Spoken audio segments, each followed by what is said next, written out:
the Public Safety Committee meeting for Monday, October 20. Present are myself, Jack Weiss, Greg Smith, and Dennis Zine.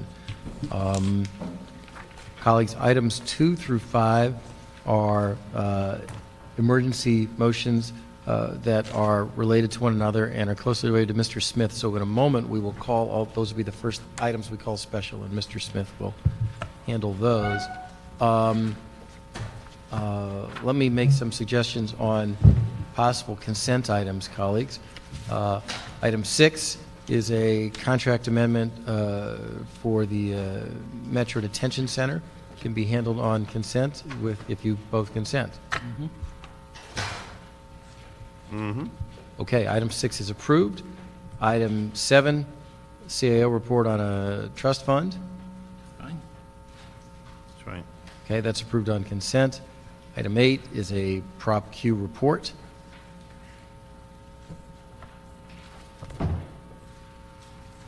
Fine. Okay, Mr. Smith? Okay. All right, that is approved on consent.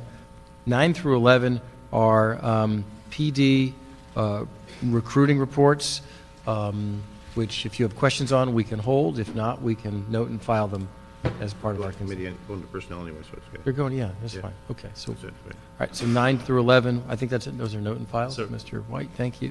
When we get to item 14, we're going to have a joint meeting with audits, and I think Mr. Weezar and others are getting here 9:45, so we're going to hang on to that for a second. Item 13. What happened to 12? One second, I'm going backwards. Item 13, do we have someone here from the Asian Pacific American Legal Center? Good. Okay, so we're going to call your item special, so you'll be making a presentation on that. Not this second, but you're here, so I just want to note that that'll be heard as part of, and I think, should we put that in with your motions as well, Mr. Smith? Yeah, we could. Because as do it. fairness, it's logically related enough.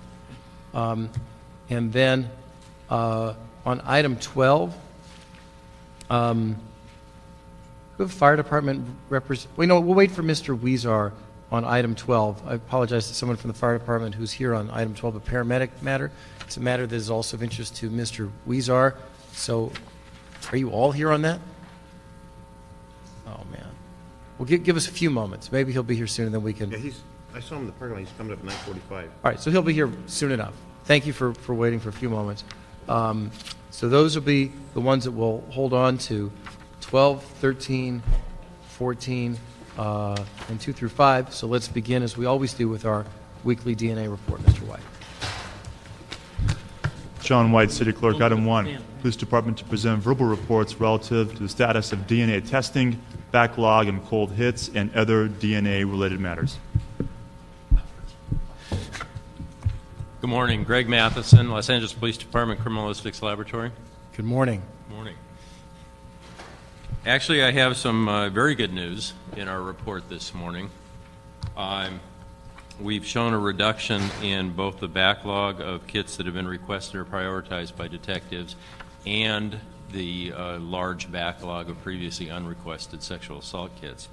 On the first number, in the last week, our backlog of the detective prioritized rape kits went from 210 to 173, or a drop of 37 cases. That's very much reflected in the additional personnel that we have analyzing these cases and getting them through the system. As far as the backlog of the previously unrequested sexual assault kits, the number that was reported last week was 6,870. As of this week, we have in that pot of cases 6,628, or a drop of 242 cases. I have 6 people in the laboratory working either part-time or full-time preparing the kits to send out to Bodie Technologies, and the process is starting to roll and showing the positive benefit of that. Thank you, Mr. Matheson. I've got a question on that. For Mr. Matheson, do you want to hear from LAPD first? Just a quick question on that 242 Yes. drop. Were any of those cases dropped because of the statute, or were they all processed through? All of those cases are in the process of being either submitted to Bodie, they're already there, or they're in the process of being submitted, so none of them have dropped out. Okay. Those are ones that are being processed. Okay. Good morning. Morning. Detective Stroll Knowles, Robbery Homicide Division. Cold Case Special Section. Sorry. Welcome, Detective. Thank you for coming. You're welcome, sir. Year to date for 2008, we have 210 CODIS hits compared to last year, which was 259 hits. That was a decrease of 19%, sir. Of those hits, we had 26 homicides, 123 sexual assaults, and 61 other hits, and the 61 includes 29 burglaries, 29 robberies, and 3 other. We have a decrease in all of those hits compared to last year. The homicides were decreased by 16%, sexual assaults were decreased by 5%, and the other hits were decreased by 38%.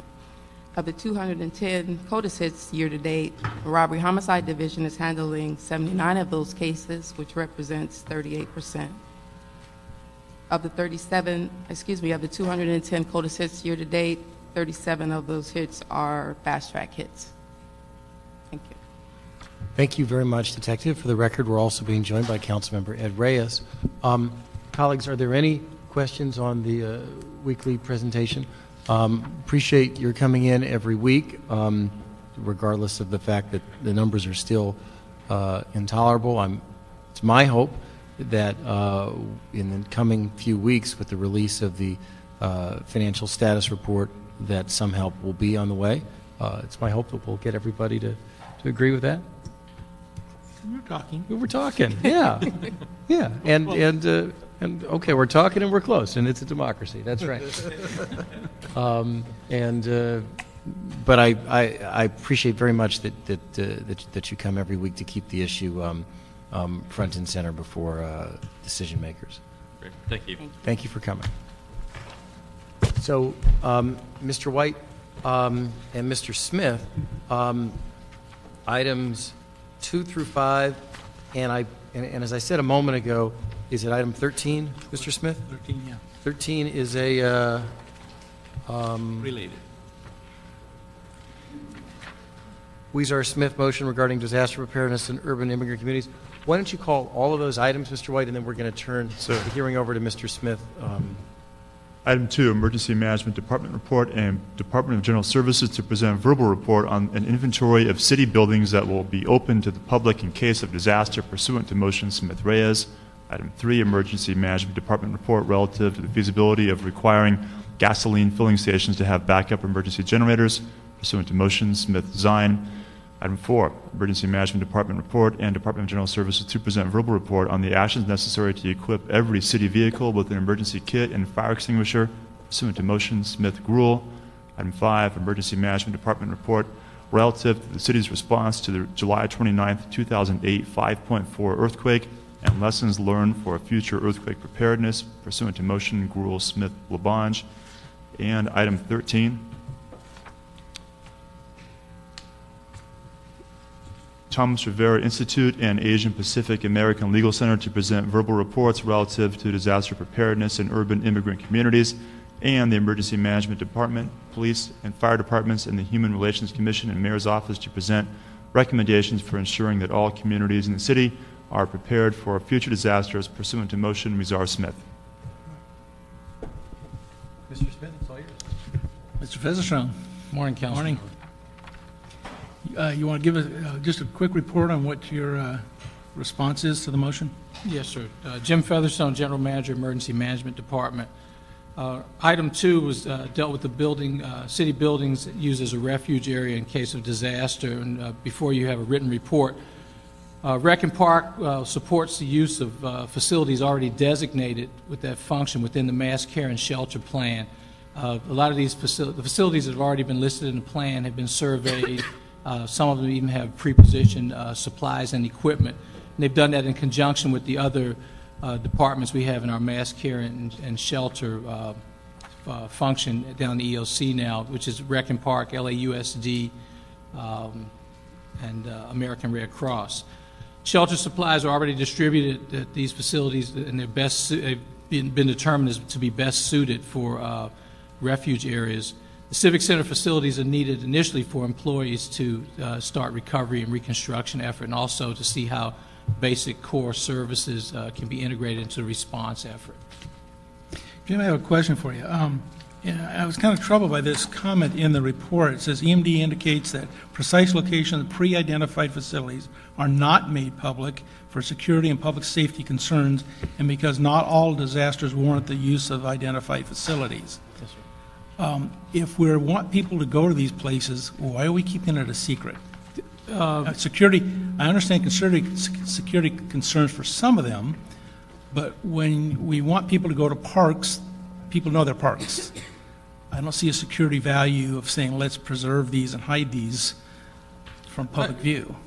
Yes, sir. And parks, I don't think parks would necessarily be of a security concern. But one of the things, there's security in terms of, of the four most probable catastrophic events we look at. Of course, terrorism is one of them. Mm-hmm. And so we want to look at, not necessarily that we have the top secret list of shelters, but we don't necessarily want to publicize them because of the potential for them being targets. The other, but more importantly, is that we can't staff and support all the facilities at once. So it's not necessarily, I think the list should be more confidential than secret, because we want to activate the shelters, the refuge areas as needed, and not have people congregate at one that we aren't necessarily prepared to activate. So, in the event of certain emergencies, how are people supposed to know where to go? I'm sorry. Go ahead. We would announce that. That's one of our tasks. And if the power's out, how are they supposed to know about it? You got to wait. You're assuming people have transistor radios, which very few people have anymore. Yes, sir. Power's out. I can tell you, after the Northridge earthquake, my power was out in my neighborhood for 8 days. And the only power we had in my neighborhood was my generator and my motorhome. And other than that, there was no way for people to know. So how are they supposed to know where to go if we don't pre-notice certain locations? Back in the 1950s and 60s, we had those civil defense things on buildings, so people knew. Yes, they sir. could tell them where to go. And I understand for security reasons, under terrorism, you want to protect people, but where are you going to tell them to go if we say, well, we have a super secret place to go and call 911 and we'll let you know where it is? Yeah, the terrorists can find out anyway. So I'm not so sure. Some I understand, but for public parks, they're there already. People know them as the community place to go. After the Northridge earthquake, we had 100,000 people at the Northridge Parks camping out. People just know instinctively to head for open spaces in certain kind of emergencies. So why not publicize those? Why not put building notifications on them saying this is where you go? And then those that you need to protect. But in a case of a terrorist attack, they're going to figure it out anyway. I don't understand that language in there. I was concerned about that. I have a point to make, but if you want to respond to that, and I'll follow you. And certainly, point well taken, Councilmember. And we can publicize and actually put signage up at designated sites, and it's a perfect thing to do with input from the neighborhood councils, because the folks in the community know where the congregate areas are, mm-hmm. and we could do that in conjunction with our mass care and shelter partner department. And some of those neighborhood councils have bought and pre-deployed earthquake supplies. I know the American Red Cross are going to roll out 100 locations in conjunction with the earthquake drill this year. So if we're pre-positioning stuff for people to use, why not let people know that it's there and that's where they go? Yes, sir. What about the CERT teams? Oh, I'm sorry. Can I just make one, and then I'll All right, defer. I just want to follow up on the point Mr. Smith was making, the precise point. I would encourage you to rethink, as Mr. Smith has suggested, the decision not to make public the locations of the pre-identified facilities, because I think my record on issues relating to terrorism preparedness is pretty clear. I mean, I think I've got a fairly hawkish record on all these issues, and I'm actually a big proponent of secrecy in so much of this, more so than most people who are Democrats, Mr. Smith and Mr. Zine. What? But are you discriminating against us? I'm just no. I'm we're saying I'm like you. We are the smallest minority in the city of L.A. I'm saying I am like you. And we're shrinking I am that. one of you. Okay. Yeah. All right. Well, I'm one of you at least. Or I don't know about it. But Don't go too far. I really think that this is a mistake, because I think that keeping the identities and locations of the facilities secret on the one hand, gives far too much credit to the people who are going to attack us. Far, far, far too much credit. The sort of things that I do think are quite possible that we will see in coming attacks in the United States are what we see in Israel today, which is you see a secondary attack when the first responders arrive. And you see things like that. I think expecting a wave of attacks at, park gymnasiums around the city following some attack in L.A. is extraordinarily far-fetched. It is much less likely, I guess it can't say it's zero, but it's much less likely than that if you publicize the information in advance, you'll actually help someone get help. And the second thing is I think we give the public too little credit if we worry that people are going to start congregating in the wrong places. Look, people are going to panic if there is a serious disaster, and I think the more information that you have front-loaded out in the public, the better able the public is to make intelligent decisions with that information. So I just wanted to encourage you strongly to go along with Mr. Smith's suggestion here. I think that's the right approach. I think you're well-meaning in doing what you're doing, but I really think that's one where you could really rethink it and end up in a good place. And the pods or the points of distribution sites are publicized, and that's where the pharmaceuticals are, et cetera. We've done extensive traffic and security plans for those areas. So the pods, we have 25 up now. We're going to get an additional 25 when we need twice as many. But that is published, and they're placard. They will be placarded, et cetera. So they will be placarded? Yes, sir. Okay. And that you coordinate, then you need to coordinate also with the Red Cross, because I think they're rolling out like 100 of them, something like that, yes, too. So, all right. Mr. Zane? Yeah, the CERT teams, are they part of that process? Locations? Because if you look at locations, there's 662 plus the schools, so you maybe have 1,000 locations where they can use the shelters, different categories, whether it's a tent city by the National Guard or some other component. Do the CERT teams know in their respective areas where the shelters are to be established? I can't answer that. I thought you were the CERT coordinator. Fire department. Oh, you used to be. I In your think Captain former Gerlich, life. who's somewhere in the audience, she's the CERT coordinator? she's Madam CERT. Madam CERT. Are the CERT teams part of that coordination effort, the location, a link up with location in neighborhoods? Come on up on the mic. Because obviously they've been trained to do something in an emergency, and hopefully they would know the locations. They kind of self-initiate. They do, but to have the idea where it is in the particular area. I don't believe that the CERT teams are part of the initial process. I think that if needed, the CERT teams could be deployed and integrated into that process. Because what we've done, especially the Red Cross leads this, is that they train, in fact, they've trained a considerable amount of our rec and park people as shelter managers, because that's a certification and qualification that's necessary to run the bona fide shelters. But before it gets to the shelter, like I know in the fire, there were CERT people out at the train crash. There were CERT people at the train crash. And maybe it's just self-motivation. They've got the equipment, they respond, or there's notification. But in a major disaster, earthquake, or some other catastrophe, is there a link up where there's a shelter necessary and the CERT members are aware within their Porter Ranch or West Hills or Sherman Oaks where they should report or where they should respond or where they have equipment so they can take care of people? Yes, Captain Stacy Gerlich, CERT Unit Commander. The way that they're taught now and what they're told is my battalion coordinators, which I have, which are kind of the lead for the rest of the community and certain neighborhood councils. What they are told initially after a large earthquake or a large incident is to take care of the family and then the neighborhood and then respond to the battalion headquarters that's closest to where they live.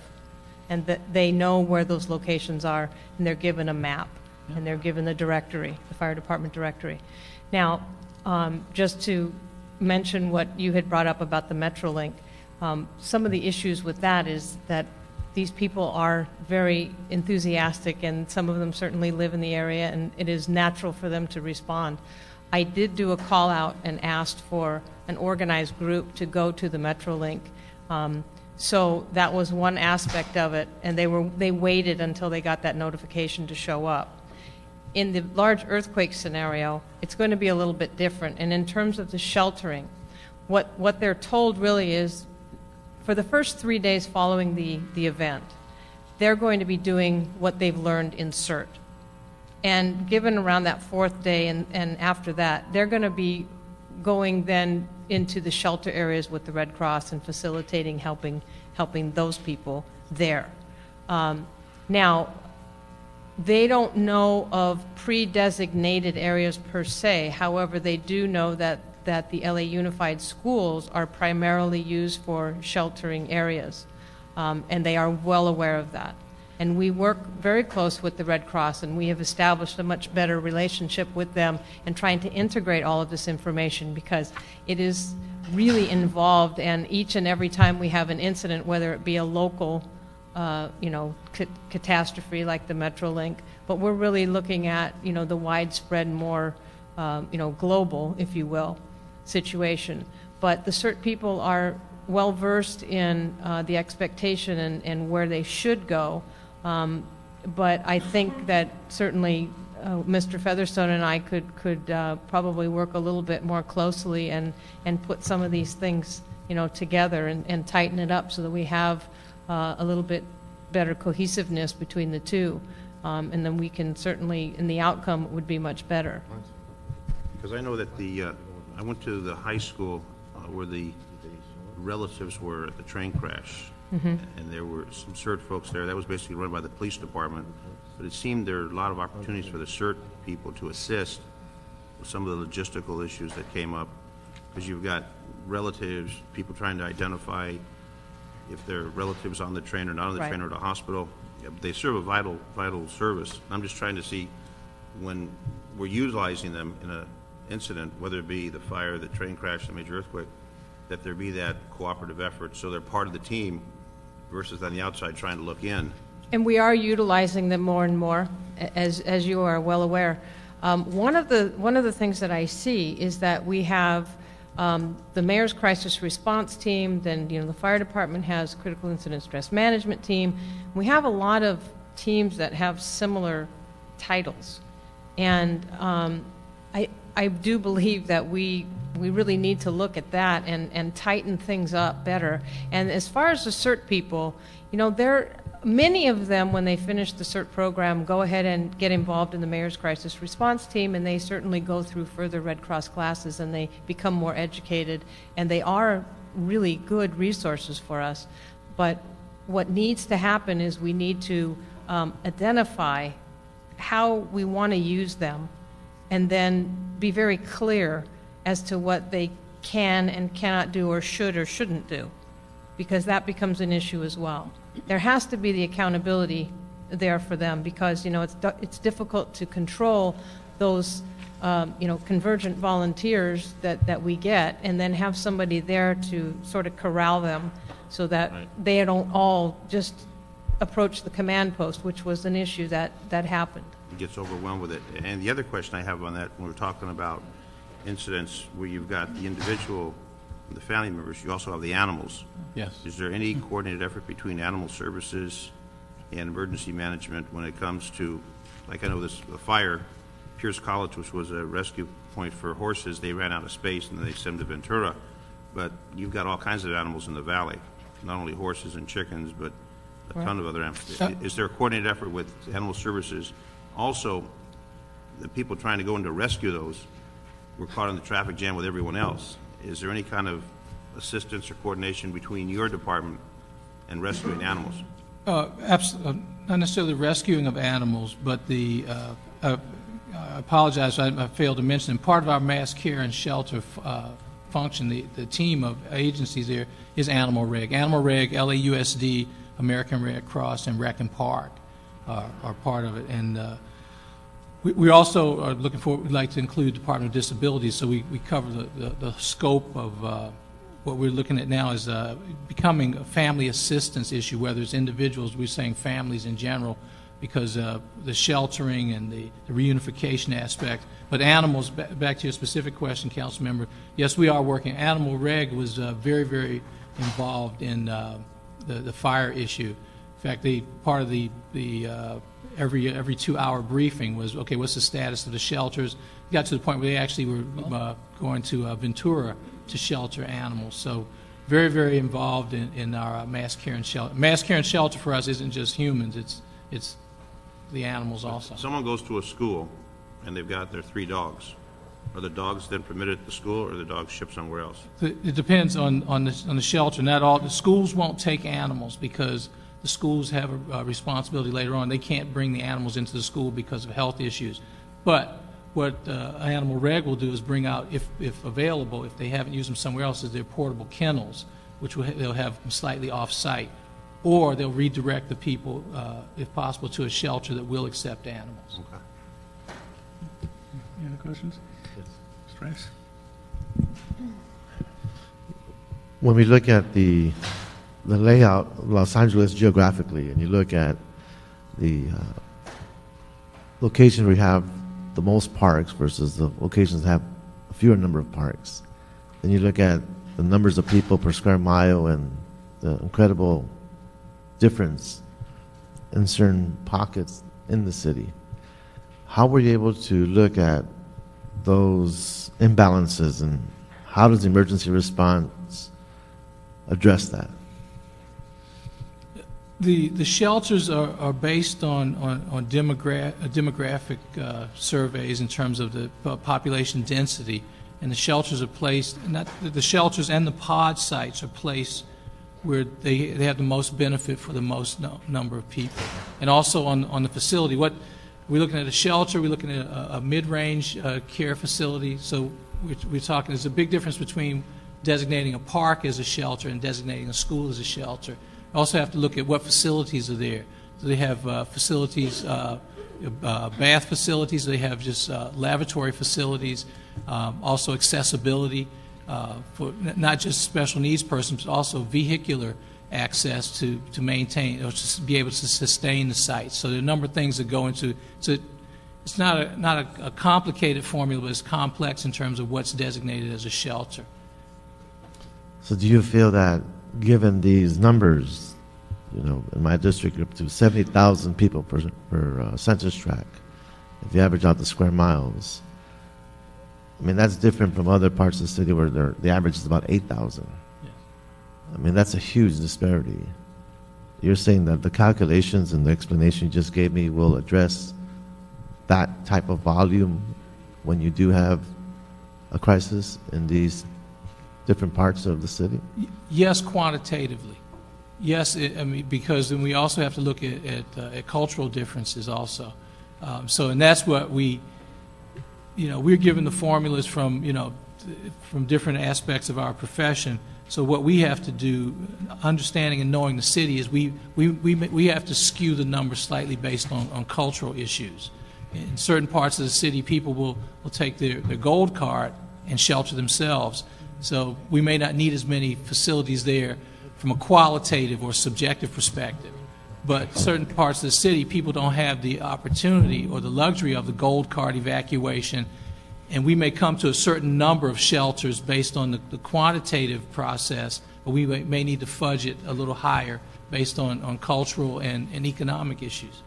So it's science up to a certain level, council member, and then we try to use our best judgment to add or subtract shelters. Okay. Maybe we should follow up later in my office and talk about how that lays out and Yes, sir. how I interface with the service network in my district so that they understand how it actually behaves. Yes, sir. Because right now it's great to hear that you're laying out these factors and you're putting your weights in how you make decisions based on some of these important variables, and that's good to hear. Thank you. Thank you. Okay, and I have a couple more questions. I'm going to ask, do we have a public comment? If we could have Angela Kaufman come forward. Angela?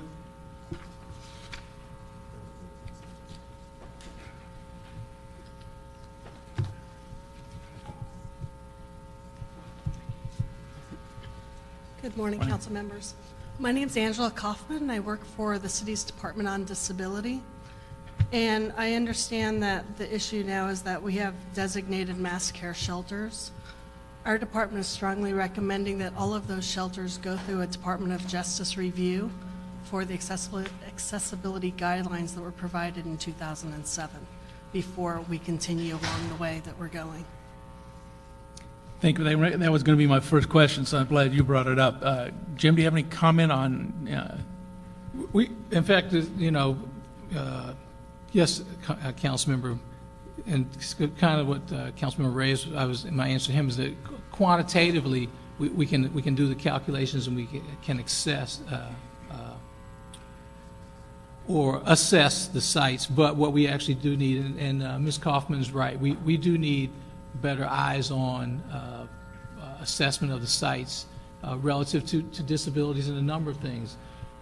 We ran into that. It hit us right smack in the face with the fires recently, where we went through our quantitative process and we had stuff pre-positioned, designated, et cetera, and some of the things that some people would consider minor but are significant for other members of our community, showed up. And there were some basic things. There were things that could be handled, but they hadn't been put into our process. And we certainly need to put special needs considerations more prominent in our assessment of facilities and our designation. Simple things like information about a site, whether a site is wheelchair accessible. And then when we order add-on issues like porta potties, we need to order handicap or disabled accessible facilities like that. Okay, so we're going to look extra check-off box on that. Absolutely. Right. When we look at the list, and I'm going to ask you to come back with a further definition of the list, and each councilman review it. Sometimes, as I've found in both incidents recently, which were in my district, both the train crash and the fire, that we've defaulted to private institutions as the care facility. That became the popular one was Shepherd Hills Church, which became the overnight care facility, and Red Cross located there. That's not a city facility. And the school out at Chatsworth, which is a private school, not a public school, which was the evacuation center and what was the immediate triage center before they went to the high school. So in both those instances, those are private institutions. Do we have MOUs set up for some of these kind of circumstances? Porter Ranch is a case in point where we've got one huge park with no facilities. It's a passive park. There is no public school up there until 2013, so the only facilities there is a YMCA and a church. And Porter Ranch has a history of being a point of fire over the last 50 years. So do we have, I don't notice on here, MOUs for private institutions in some areas of the city? Mr. Reyes may be another one where you don't have a large number of parks, and schools are sometimes very difficult. Being older schools, some have no disability access at all. So are we looking at, in those kind of areas that are really problematic, looking at private institutions and creating MOUs? Yes, sir. I don't know if we have MOUs per se, but we have designated sites.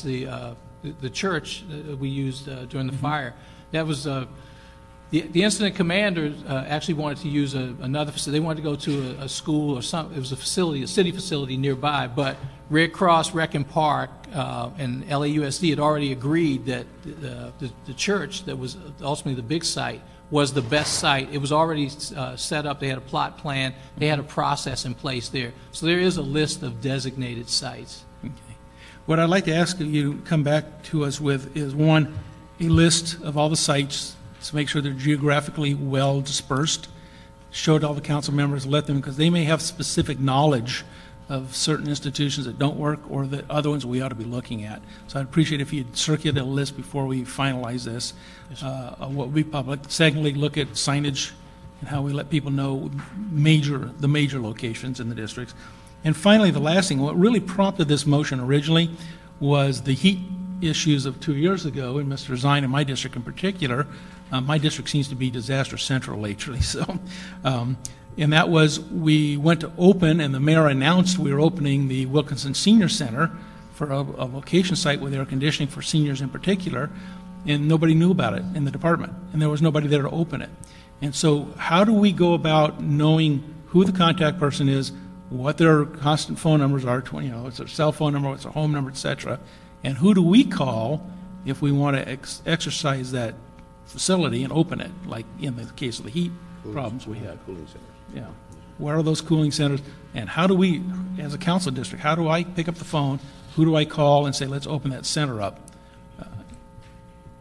It's relative to heat and coal, it's in the heat and coal annex of the Emergency Operations Master Plan. But what we can do is we can develop a briefing document on mass care and shelter for each council member. I think that'd be very valid. So it would be you probably that we'd call? Yes, sir. And then you know who to call? Yes, sir. All right, and I think that's important for us to know because I don't think we know that right now, so.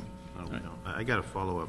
You mentioned the battalion that was in charge had one location and the Red Cross and others had another location. Yes, sir. Under unified command, who makes that determination? If the fire department says this is the best place and the school district says this and the Red Cross, who makes that decision to say this is where we're going to go and put everyone? If it's for safety reasons, the lead agency in unified command always makes the call.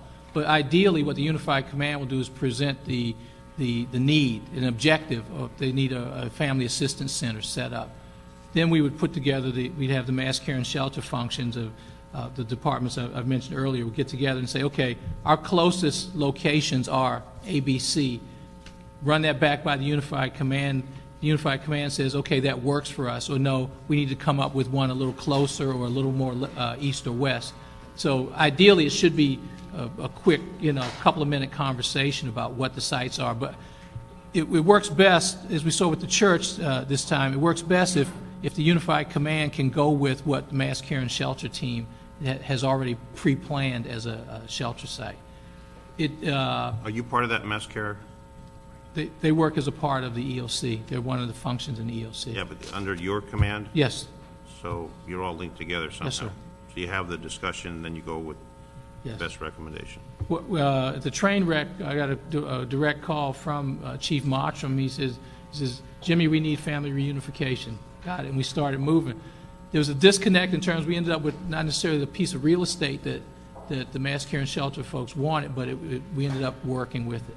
Whereas in the fires this time, there was enough of a conversation ahead of time that American Red Cross and Rec and Park says, no, we want to use the church. The church is already set up. We know what's going to happen there.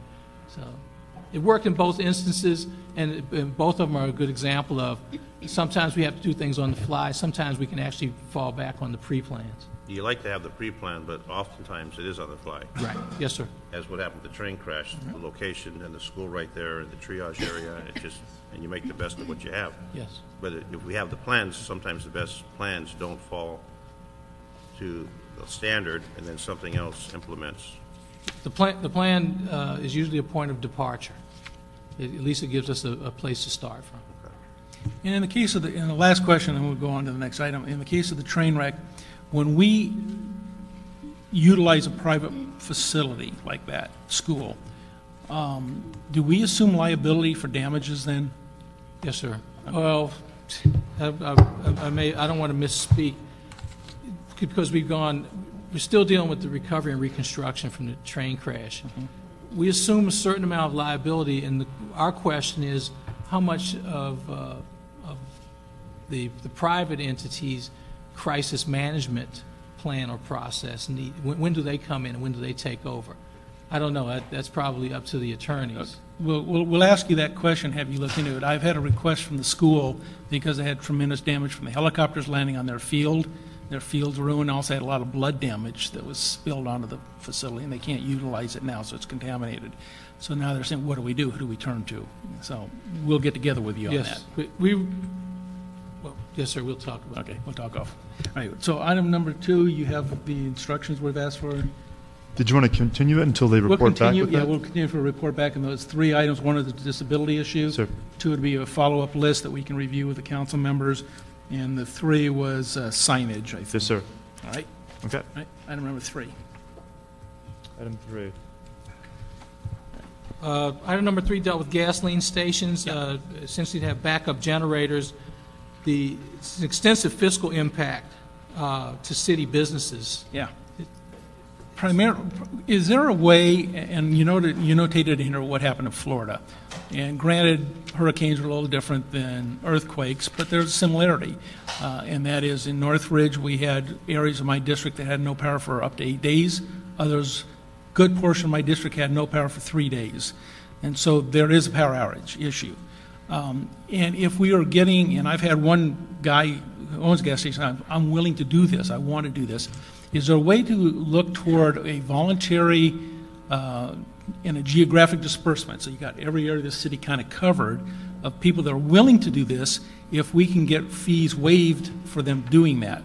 The only issue would be AQMD, which we can't control, but we could certainly ask for them to do that, considering this is an emergency value to the city, or any city that want to do that. So, certainly, Councilman, we can look into that. We hadn't really looked in that direction.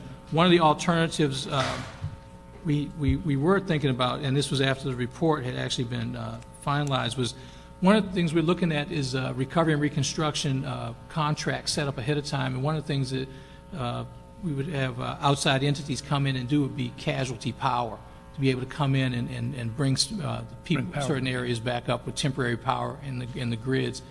And but that's difficult if the grid is disrupted. Absolutely. So how? Well, we're looking at, we actually have had discussions with contractors who work in FEMA Region 6, which is the Gulf Coast area. And they're used to coming in with and working with significantly damaged power grids and being able to bring power to smaller segments of the population. But like you said, if we have business owners who voluntarily want to participate in this program, we can look at the process there and report back to you. Could I ask you to just meet with the Petroleum Dealers Association, whatever it is, I don't know what it's called, but find out who that is and meet with them, see if there's a willingness for some to participate, and maybe the producers as well, Shallow Oil and all the rest of them would want to participate too. But I think you need to have a geographic, at least a few of them geographically, that you can say in the morning after the earthquake the power is down in all of Mr. Reyes' district and Mr. Weezar's district, but we have these two stations that will be open. Yes, sir. And that would be very beneficial, okay? Have any other questions? No? Right. So that, Also continue for report time? continue waiting back for that then. Okay, and then item number 4. Item number 4, equipping all city vehicles with extinguishers and disaster kits. GSD was included in the drafting of this report and evaluation. This would be a one-time cost of just under $500,000. The long-term administration and maintenance requirements are very significant in this. I think police vehicles and fire vehicles now have first aid kits and extinguishers. There's significant cost on maintaining the extinguishers. Also, we weren't certain we're talking disaster kit or first aid kit, because they could be two very different things, or they could be one together. A hybrid version. So, do you think there's some FEMA assistance for something like this? we can ask. I mean, we can seek outside assistance for this. I think for the initial outlay, I think the big cost for the city would be maintaining. Yeah. We used to do that though. We used to have all city cars had fire extinguishers in them. And there's a huge pile of them down below City Hall there, and they go charge them up every month or two, and had a regular plan. So there was just concern about being able to sustain this. I mean, certainly there's a lot of merit in the thought here, but to sustain it, we were looking at the fiscal responsibility. Have you talked to GSD about what it might take to do that? We just got the initial cost for the outfitting, and they're talking about outfitting about 6,000 vehicles. Okay. Why don't we go ahead and note and file this, unless there's any objections, and ask you to come back and see if you can find some other, and also then talk to GSD about what it would cost to maintain this, because they used to do this. Yes, sir. So there should be some figures available on what it costs to charge those. Every other month there was a guy down in City Hall charging up all those things. So I know we did it once, and it probably was for budget cut reasons we cut it, but to find out what it costs to do that, and then come back, we'll note and file this for now. If you come back and find some other way to do this, we'd appreciate that. Yes, okay? sir. And then item number 5. Item number 5, the Chino Hills earthquake. What we did, council members, we attached the after action report. It has yet to go before the EOB to make it public record, but any information that we were going to submit in terms of after action report for the Chino Hills earthquake is in this report. So it's just a formality to go before the EOB now. Okay, so we're waiting. So maybe this should be held until that comes back with that report to see what changes are going to be made. It notates on here the improvements needed, but we're waiting to see what Yeah, I don't foresee any significant or any changes on this report. No, I'm talking about identified needed improvement, which is from your after-action report. So you're saying you need to go to the board to figure out what you're going to do on some of these things. Maybe we should have a report back later when you've actually decided to do something. The corrective actions. Yeah. Yes. Okay, why don't we then hold that off calendar until we hear back on that item then. And then we jump to number 13. Yes, sir. Be the chair of the committee. Look at you, going right through this stuff. Yeah. And number 13 was a Weezar Smith motion asking for reports from the Tomas Rivera Institute and the Asian Pacific American Legal Center on disaster preparedness in immigrant communities. And I would defer to both Mr. Smith and Mr. Weezar if they want to hear from the department. I know do we have representatives from both institutes here today? If you, I'll leave to Mr. Smith and Weezar to determine. You'll probably want to call them forward, don't you think? Yeah, just call them forward. We can hear from the department and from the Certainly. organizations.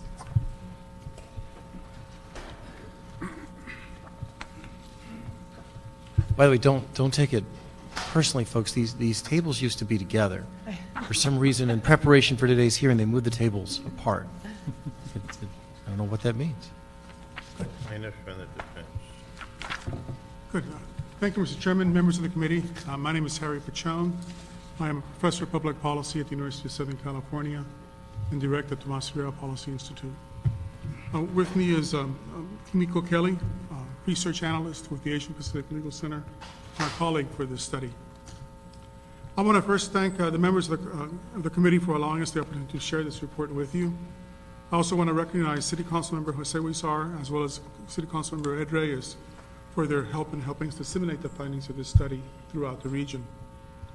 Our project was undertaken in full partnership with the Asian Pacific Legal Center, and we worked together for the entire length of our research. Moreover, we enjoyed the full cooperation of public safety agencies and community-based organizations concerned with disaster preparedness. We personally interviewed 34 community-based organization leaders and conducted 6 focus groups amongst Vietnamese, Chinese, and Latino populations in 2 Southern California cities with large ethnic minority populations. These interviews, focus group findings, and a comprehensive literature review form the basis of our findings as well as our recommendations. I will briefly begin the findings of our report by mentioning a fact that has recently been revealed after Hurricane Ike so devastated Galveston and its surrounding communities, in which is so related to our study. According to Texas Governor Rick Perry and Lieutenant Governor David Worse from Texas, 1/3 of the calls to the emergency hotlines in the Texas community were from non-English speakers, 1 out of every 3 calls. This finding has direct implications to us in LA and in Southern California. If we're indeed the Ellis Island and a primary port of entry for immigrants, we all have to acknowledge that there are significant segments of limited English-speaking populations in our community. Our report directly addresses the implication of this demographic reality, and we make 4 recommendations for you to consider. And these are found on page 29 of the report.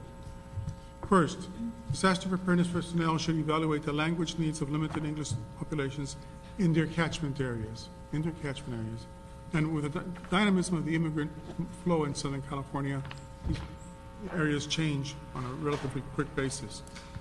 During simulation exercises that are run by local, state, and federal agencies, participants should address the issue of how they will reach limited and non-English speaking residents in their coverage zones.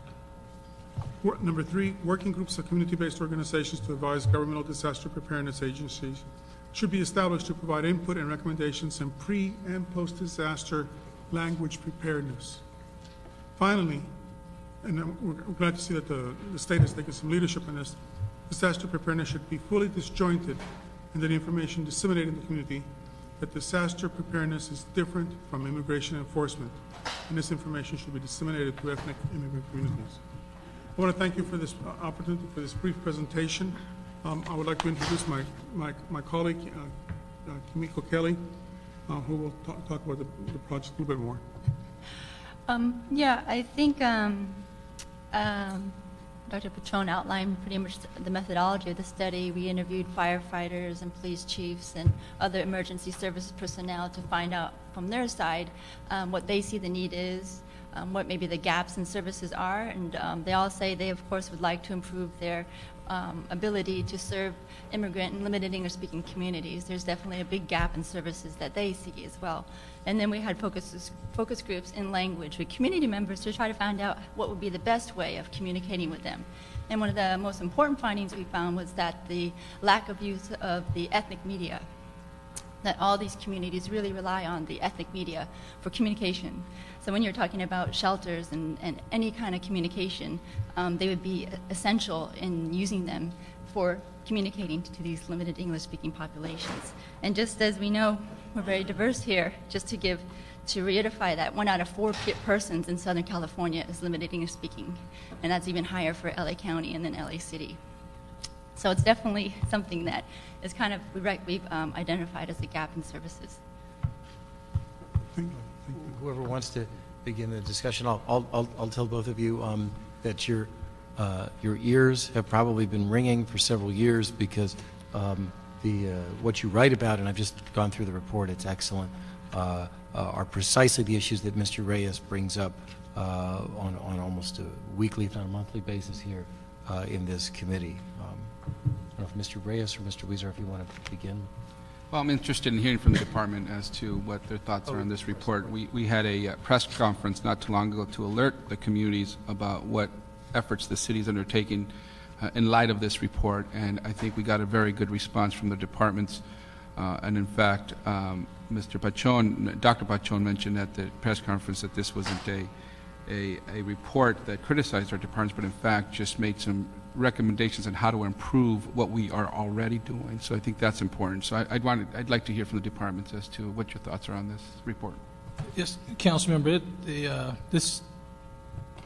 we welcome the report. The report, we didn't see it as being critical. We saw it as validating a significant deficit that we have.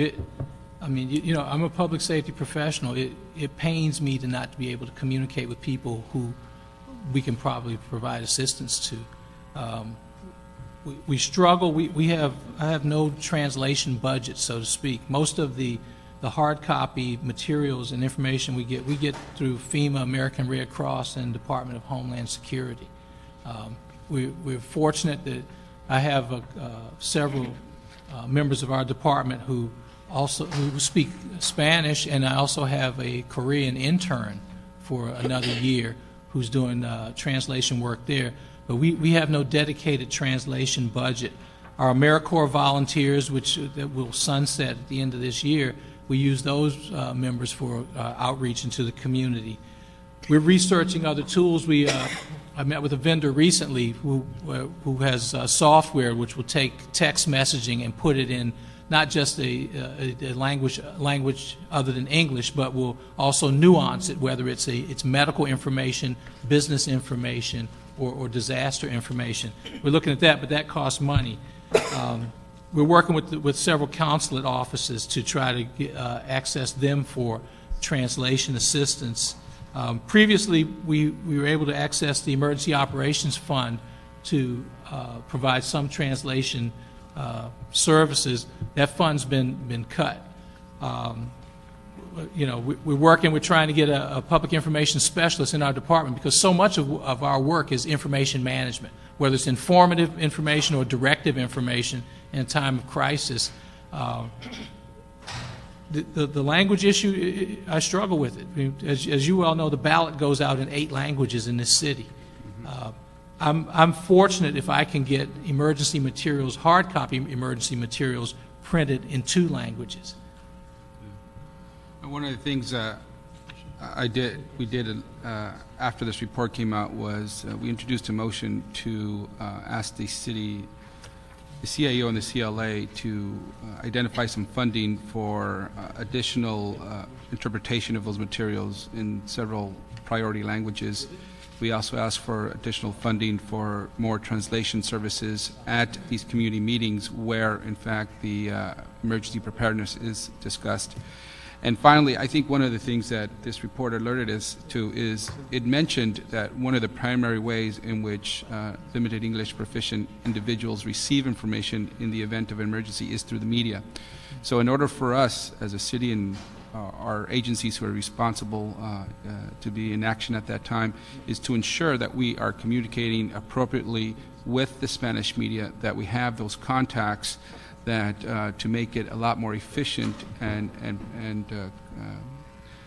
that we are ready to communicate with those media outlets, so that in the event something does happen, we've already gone through that practice and know what that would be like, considering that the constituents are the ones they use the media, the non-English media to get most of the information in these events.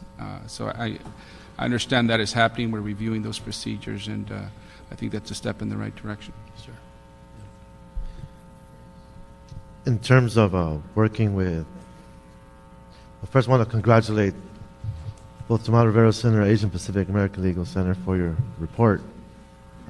It's very symbolic that it covers in different languages and different words, and throughout the report at the top edge of the so again, I thank you for this. Could this be, and I want to direct this to the staff, could this be an opportunity to continue engaging the academic institutions of this area? You have a huge number of universities, UCLA, USC, I mean, on and on, the Claremont colleges. I mean, there's a whole infrastructure of educational facilities here that have tremendous capacities. They have an endless wealth of resources when it comes to personnel and students. I mean, you just described you have a Korean intern in your department doing what he's doing. I mean, it's just that there's a way to fill this gap that is much more inclusive within the different institutions we have in this area. Couldn't we put together some kind of a task force or a strategy plan that begins to pull them together so that they can have the kind of analysis that says we can produce XYZ products in these languages while identifying the nature of the network in these communities. It's very unique to discuss these issues in a Chinese community versus a Korean community versus a Salvadoran community. I mean, there's different approaches, the way you culturally how you treat people. I mean, I think there's something here that we can really begin to leverage, if you will. Is that something that you can see yourselves engaging? Very interesting that you should mention that, Council Member, because on December 16th, we're convening our first higher education emergency management consortium. We're looking at the schools and colleges within the city of Los Angeles and the 16 contiguous cities and communities around LA, and we're looking to the fact the letters went out Friday to the schools to invite them to attend this consortium, because we're looking at what's the reciprocal relationship we need to have with our academic partners in terms of emergency management, emergency preparedness, and certainly language assistance. I mean, what better place than the schools to be able to partner with in terms of closing that gap? When we had a series of meetings after the 93, I believe it was the riots of 93, in 10th Street School, we had sessions with just nonprofit service providers. And literally at one table, we had service providers who did not know that the other existed, and they were only a few blocks away. And this notion of existing on an island, we can't afford that anymore. So in this event you're going to have in December, how do we get the folks from our communities engaged? Is it the proper time? Will it come with time? When do we start stimulating our networks within our own communities so they know that these types of services are available? Well, and I think that's one of the objectives of the consortium is to find, okay, what kind of services can we partner with higher education to provide to the community? Once we've focused on that, then through the council districts, through the neighborhood council process, then we'll tell the community, this is what we have available. And then, of course, in that it'll be a feedback process. Okay, you've given us ABC. We also need XYZ. So we're waiting for the cause and effect. And part of that, though, is that we already have in effect our neighborhood ambassador program, where we look for people in each neighborhood council as our emergency management partner to maintain those lines of communications. So we continue to work on that. And that's something that it's dynamic. But I think in answer to some of your questions is I think that this higher education consortium, which will kick off in the early part of December, will help focus on some of the partnerships that we can develop that will benefit the schools as well as the city. Fantastic. Thank you. Mr. Smith? Yeah, I just want to add, besides the very rich number of universities and colleges here in L.A., in the 1980s and 90s, we had produced a book called the Yogi Bear Earthquake Book, which is a cartoon book for kids on what to do in earthquakes. And we had that translated into, as I recall, Spanish, Armenian, Chinese, Japanese, Korean. And all those were done by the foreign consulates here. We have 80 foreign governments that have consulates in Los Angeles, a very rich professional staff of people that do nothing but translate documents all day long. And they did them for us back in the 80s. So you have a tremendous other asset there. If you ask any consulate if they would translate a document for you, I'm sure they'd be happy to do it. So utilize those folks. That's an excellent suggestion. And I wouldn't have thought of that, but that's a great idea. I want to make one specific recommendation in light of this report, which I think the report's recommendations are not only dead on, but it's clear that they're well taken and well received. And it's very consistent with what Mr. Reyes and Mr. Weezer have been talking about. And to do that, I'd like to ask June from the CLA's office and Celine from the mayor's office to come forward for a second. Celine, if you come forward. There's a specific issue I want to identify, and I think it's useful for the folks from the NGOs to hear about it, which involves something that the public knows as Reverse 311. Every time I say that, someone says, well, that's a brand name, but I don't really care. The concept is that in time of emergency, the government ought to have an effective 21st century means of pushing out information to tens of thousands, if not more people, simultaneously. And the city has an antiquated and, in my view, completely inadequate system of doing that that's basically limited, as far as I'm concerned, to pushing out red flag warnings. And when it comes to real disasters, such as we saw with Metrolink being an unfortunate but great example, fires being another unfortunate but great example, you have the need to communicate with large numbers of people across a whole geographic area and say, the 118 is closed, use the 405 here, or go to shelter in the following locations. The vendors that exist now, as my understanding, are basically web-based. They're very high-tech, and I believe they have language options. In other words, you can feed into the system one message, duck and cover, and it can get spit out in several different languages. And it's doesn't use city telephone line. It's great. And ever since the San Diego fires of now well over a year ago, I've been asking this bureaucracy in this city to do something about this, and still hasn't gotten a 21st century system in place. Now, I know, June, from the CLA's office, you've been very interested, actually, in trying to make something happen, and I'd like to see the mayor's office get involved in this. June, can you give us just a momentary update, not too long because we've got some folks waiting on some other items, but just a momentary update on where that process is, and can we try to use the suggestion of this report to get the emergency department and the mayor's office involved in helping you? Yes. Our office has been actually working very closely with your staff as well as staff of Councilmember Parks, and we have initiated exploration of mass notification systems, not only with Water and Power, but also with LA County and New York City. We think that it's important to do some initial exploration to see what kinds of products are out there and how the other public agencies are utilizing them.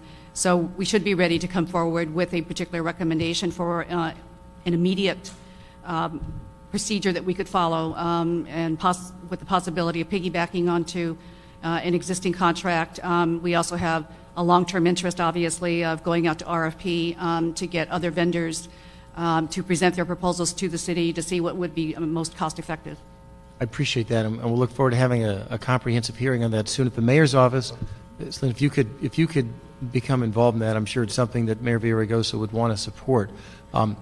My sense is that the city really does need its own system. I understand the economic value, the short-term value of piggybacking, but and sometimes, you know, such as the disasters Mr. Smith has experienced, they really are multi-jurisdictional, and so coming under a big county umbrella makes sense. But oftentimes, you're going to want a city-specific message to utilize that. On the specific topic that's raised by this report, what do you know, if anything, about the multi-language capabilities of these systems? There are different options that are available by vendors. A couple of the vendors that we've talked to, one vendor, for example, does require that the specific translation be made available, in this case, by the city.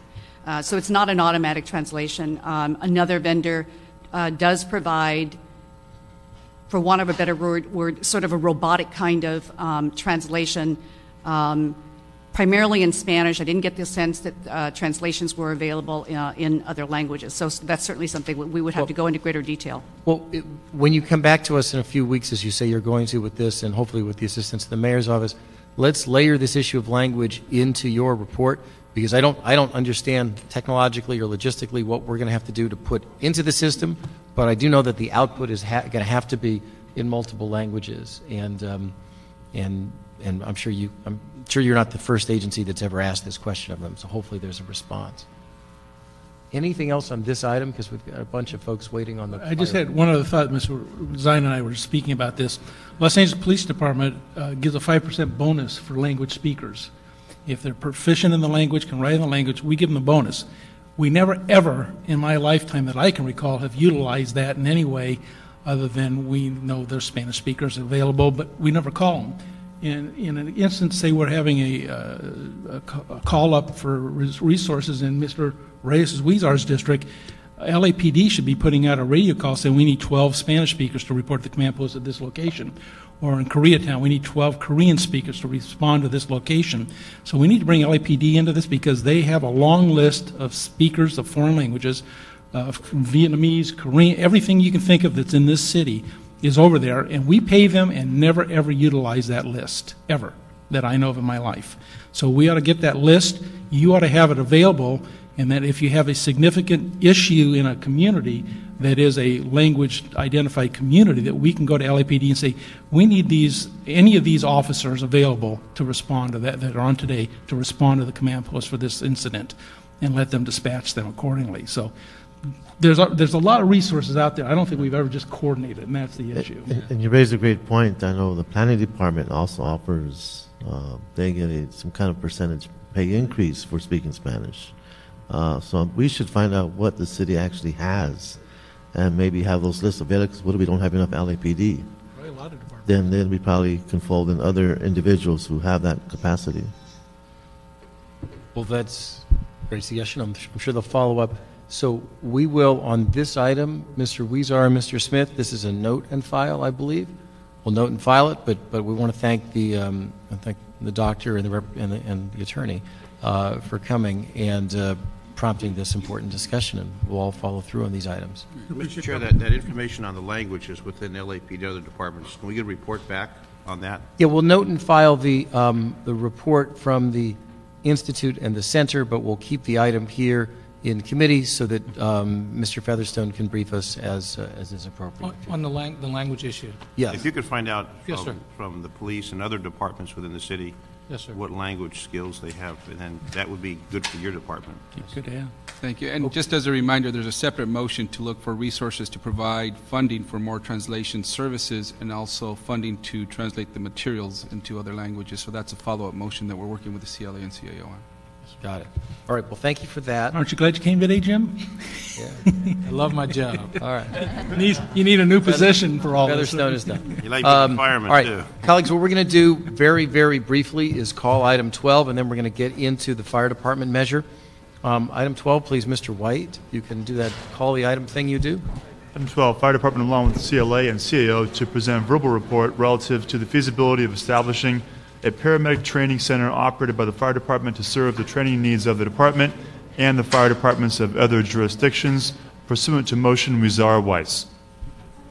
And I've been informed by Mr. Weezar and his staff that they want. Why don't you tell us what you want to do with this, Mr. Weezar? Because your staff says we want to keep hope alive here on this. We were hoping we could get an update from the department and then continue this item to see what other steps we need to take. But I would wait to hear from the department first to see where we are. Sure. Just an update, please. Good morning, Rick Garcia. I'm the Assistant Chief in charge of training for the fire department. My colleague is Captain Wells, who's from our planning section.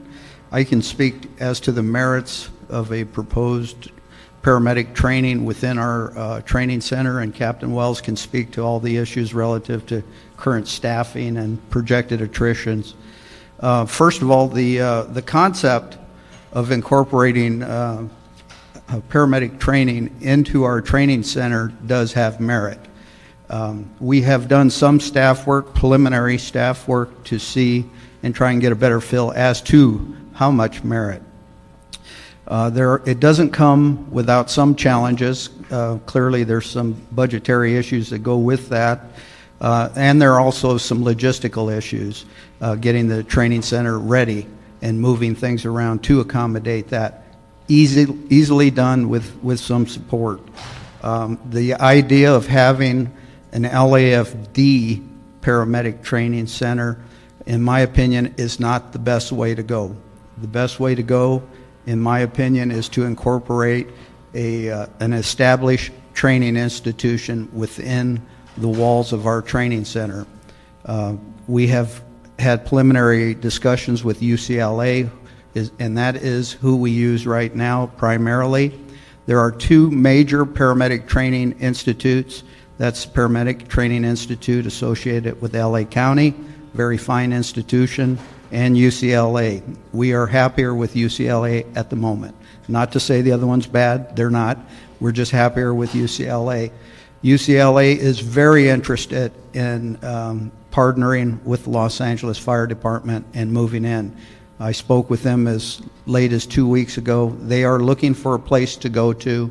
They're a little reluctant to talk in detail because we would have to negotiate a memorandum of understanding with them, but have clearly indicated a strong interest.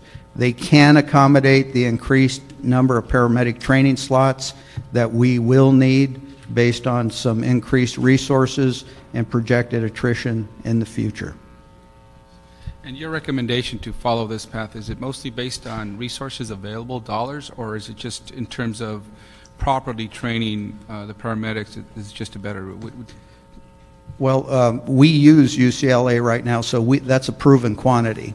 Okay. If we were Quantity to issue. yes, Okay. if we were to develop our own paramedic system, it would actually drain from the existing paramedic resources to do that, to have teachers. It would require a great deal of infrastructure. We feel that it's more appropriate to leave those resources on the street serving the citizens and to bring in the professional staff of UCLA to teach our people. We currently have over 100 people on a list waiting to go to paramedic school. We can only send 15 at a time, 3 times a year now.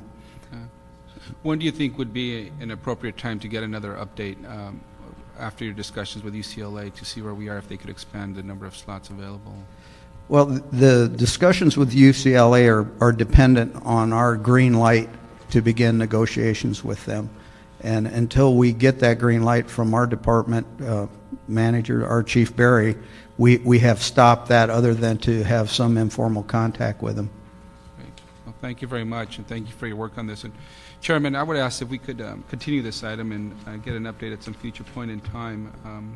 Okay, we'll do. Appreciate your providing that, and we'll all just keep in touch. Okay. But we do appreciate the approach you're taking, and I know you're trying to do the very best with the resources that you've got. Yeah. So thank you very much. You're welcome. Thank you. All right, so Mr. White, we're now going to go into a joint meeting of the Public Safety Committee, which has 4 of us here, and the Audits Committee, which has 2 folks here, the chair, Mr. Weezar, and Mr. Zine, who's a member of that.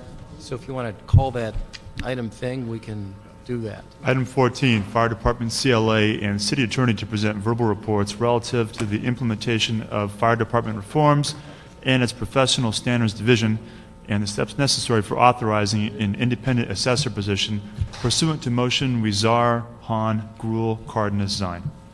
Morning, Ms. Jackson. Good morning.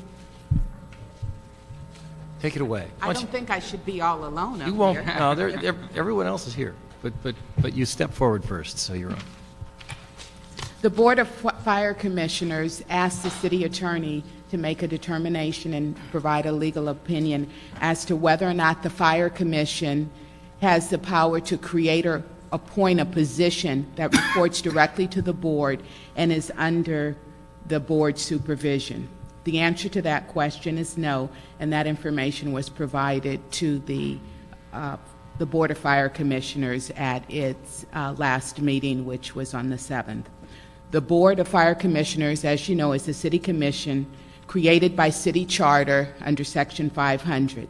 It is a managing commission that serves as head of a city department, the fire department. Generally, managing commissions are responsible for the overall management of the department, and they have the power to enforce rules and regulations for the conduct of the department's business. Under the city charter, the fire chief is the chief administrative officer, subject to appointment and removal by the mayor pursuant to Section 508 of the charter. Specifically at Section 509, the powers of the chief administrative officer are delineated. It provides specifically that employees of the department or the bureau, other than the secretary of the board and the chief accounting employment of the department, are all subject to civil service provisions of the charter. In essence, the board only has 2 positions created under the charter. In order to create more positions, there would need to be a specific charter change. And this is similar to what was done with the police department and the charter change that created the inspector general position. The city attorney's office has 2 prior opinions and have opined the same way, that it is necessary to have specific authorization in the charter for the board to create a position that reports directly to the board. Well, thank you. And I think the policy decision to move forward with an independent assessor in terms of the discussions that have been happening over the past year, it's been agreed upon, I think, by this committee, not all members, I think all members, and this joint committee, that we should move forward in that direction. And the group from the fire department has been working very hard to create the professional standards division that recommended the independent assessor position and that it report to the fire commission. I think what we heard right now is just a legal opinion that suggests that if we were to move in that direction, we would need to place it, do a charter amendment, which means we would need to go to the voters for approval. So that's what we heard today, right now. But that's correct. I think the overall policy decision to move forward with the independent assessor one is one that has developed over a year now, and I think it will help in ensuring that the fire chief's efforts to oversee the professional standards division are in fact taking place, and I think it's a good direction to go in. We discussed it in our audits committee, Mr. Chair, and we at that time had agreed to move forward as a recommendation from the committee. However, we received the advice from the city attorney, and that's when we decided to make a motion to suggest that we put a charter amendment for the March ballot. And I guess that's correct, and I think we all agree with that. We should probably hear from the CLA, just so we understand the timelines and the timeliness and the time urgency of doing this, because I think there is some urgency. And then we have representatives from the department and from the He snuck in. I was trying to see if there's any. Do I see him? I see some representatives from the employee organizations as well, and they're welcome to come forward and address us if they want to. They don't have to. You know they're here. Ms. Gibson. June Gibson with the CLA. Both committees have, as part of its note package, a copy of the CLA report that is going to be considered by the Rules and Government Committee this Wednesday in order to meet the timeline requirement of having the instruction submitted to the city attorney to have the appropriate ballot language submitted to the council for consideration. The steps would be that the city attorney would work with our office to develop that ballot language. The ballot language would then be presented to council by no later than November the 7th for the item to be included on the municipal ballot on, is it March? Yeah, in March. March 3rd. Okay. Well, thank you. Okay, so clearly, if we are to act, we need to act now. Mr. Tufts, Mr. Miller, Fire Department, would anyone? I've been informed that your organizations are understand the policy background and the reason that the proposal has been made, and that they are in support of this. Is there anything that you want to say or add or amplify? Or yeah, okay, here he comes. Mr. Tufts, good morning. Good morning. Your name, please? Steve Tufts, President, United Firefighters, Los Angeles. We're in support of this, but there's some gray area that I think we need to make clear. The Fire Commission is oversight. We want to make sure this new person that's assigned to the Fire Commission is for audit only. I don't want them to be part of the disciplinary process. I want them to make sure that that person, that department, they oversee the department's administration of the rules and regs and procedures and policies we have in place, and make sure that everybody's being treated the same. That's the whole reason for the independent auditor. For some reason, I haven't seen that in writing, but I would like that to be clearly stated in the position that they're for audit purposes only.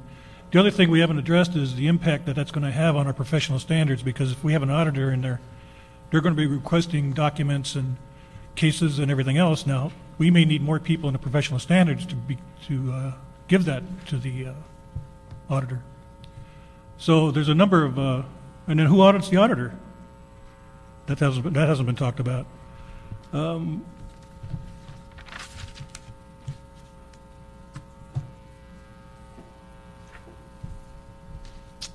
That's pretty much it. We talked about this for about a year and a half now, almost 2 years in stakeholder meetings and with the fire chief, his staff. So that's my concerns. Well, and that's always been, well, that is my understanding of the proposal that is being put forward, and I'd ask my colleagues if that's their understanding as well, because you are correct. There is a new investigatory unit or function or whatever you want to call it that's been created, has new staff that's up and running, and I don't think the intent of this was to create another layer of investigation. Does anyone disagree with me on that? I think that's what they're looking at, another layer of investigation.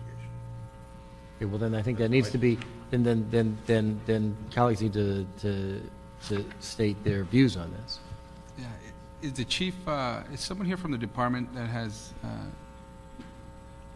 been involved with organizing the Professional Standards Division, and have the roles and responsibilities of the independent assessor, have they been laid out? Good morning, David Yamahata, Chief of Staff for the Fire Department. Actually, we're still working on clearly defining the roles of the independent assessor. Language has been in draft form, currently working between the Fire Commission staff as well as the Mayor's Office. Personnel Department as well as the CLA still is looking to provide input to get clarity in terms of what that position actually looks like.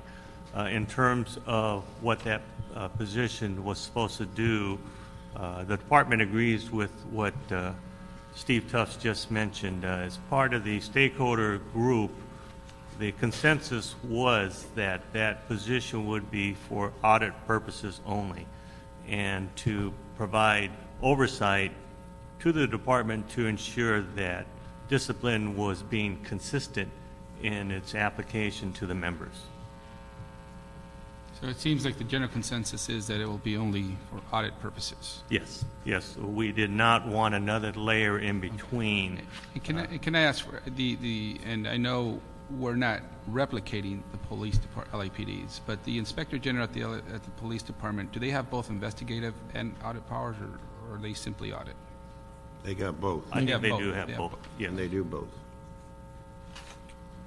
That's the concern. Well, but they don't bring, I mean, actually, if you listen to Connie Rice, she makes very clear that, and I think she says this very well, that we don't really have an Inspector General of the LAPD, even though it's called that, because it does not independently bring people up on department charges.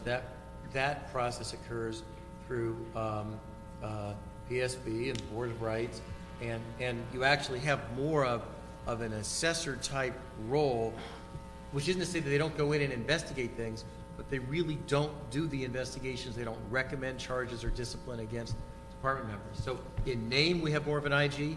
In functionality, we have more of an auditor-assessor at LAPD. And if anyone disagrees with me, come forward. But that's, I mean, at LAPD, it is more complicated because of the nature and the frequency and the type of charges that come up and the type of things they get involved with. But that is actually. But the Inspector General may disagree with the department person, the department's choice of actions on a case. Yes. Are we going to talk? Is that going to be the recommendation in this case, that this auditor has the ability to disagree with the department's chosen reprimand or whatever course of action they take? Or is it just to make sure that the procedures were done right? I think it's more just to make sure the procedures are done correctly, and as well as monitor the overall process to see if there are any trends that any changes need to be implemented to modify the disciplinary so process. It's strictly procedural in nature. Yes. Not really, and the word auditor is probably the wrong word, because most people think of an auditor as someone who looks at books and numbers. This really is a procedural audit, or someone that makes sure the process is adhered to properly and on a level playing field. So I don't know what the word would be, but I think maybe you ought to pick a better word than auditor. Again, today's hearing is intended to have this type of discussion, because as we go to the Rules Committee and then to Council to approve this, we still have some time so that we give input as the City Attorney drafts the actual ordinance that the Council will ultimately approve. So it's important that we do have this discussion, but it seems like we are all headed in the same direction in terms of the general responsibilities of the dependent assessor. But, I'm sorry, I did want to ask the question, and I want to know where will it surface, and that is the request to make sure that this person is truly independent, that everything, whatever is being viewed is is balanced and it's even in terms of its analysis. But I think we're in a quandary because the folks who understand fire department procedures, protocol, etc., don't usually come from a fire department. And so the whole notion of what branch or what area of the fire department, who is that person? How are we going to get there? And where is it written? How do we see that explicitly so that what Mr. Tuff was saying is being addressed? Can I add to that? Please. You've heard me for the last year saying that I feel that that position should be an attorney, because an attorney, because we're dealing with the Peace Officer Bill of Rights, and we're also dealing with the Firefighter Bill of Rights, and there's an appeals process that's mandated by the state now. So we haven't even looked at how this position would affect the new state law. Labor law attorney, yes, specifically. So I just want to see is there any direction, any observations, or any kind of feedback as to that request? May I speak? Please. I have a copy of a draft class specification that was prepared by the Personnel Department, and the class specification is very similar to the class specification that was considered by the Fire Commission a few weeks ago, and I think, I'm sure that Mr. Tufts had probably seen it, I'm assuming? That was the first time, yes. And to provide clarification with respect to his concerns on the authority of the independent assessor to provide recommendations on discipline. That certainly is not the intent. The same way that the Inspector General has no authority to recommend discipline to the Chief of Police. In this case, the Fire Chief, by charter, has sole responsibility for discipline. Right. I guess I'm sort of confused as to where Mr. Tufts was under the impression that this position would in some way be involved in discipline. I do have to say, however, that insofar as other models in other jurisdictions, the Office of Independent Review with the LA County Sheriffs, as well as the Board of Independent Review for the State Department of Corrections, they do engage in what is termed real-time monitoring with respect to discipline. And what that means is that the investigators accompany the investigators in internal affairs in the investigation of special kinds of allegations, but it doesn't necessarily mean that the recommendations are necessarily adhered to by the internal affairs investigators. Certainly they would take it into consideration, but ultimately it is the authority of the internal affairs investigators to provide the recommendation to the sheriff or, to the... So you're providing a different set of lenses, if you will, so that there's more Right. clarity as to what is being reviewed and how it's being interpreted. And certainly, that would be, from a policy standpoint,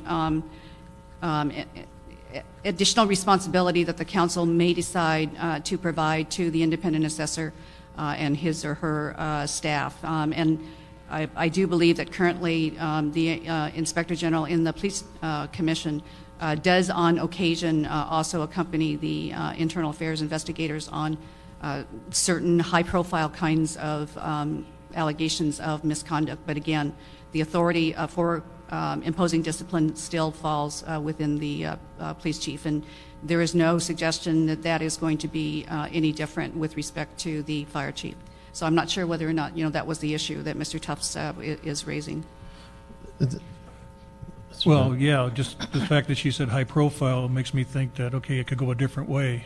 That shouldn't be what the purpose of the auditor is. The auditor should make sure they're always treated the same for like offenses, so we don't get into this situation again.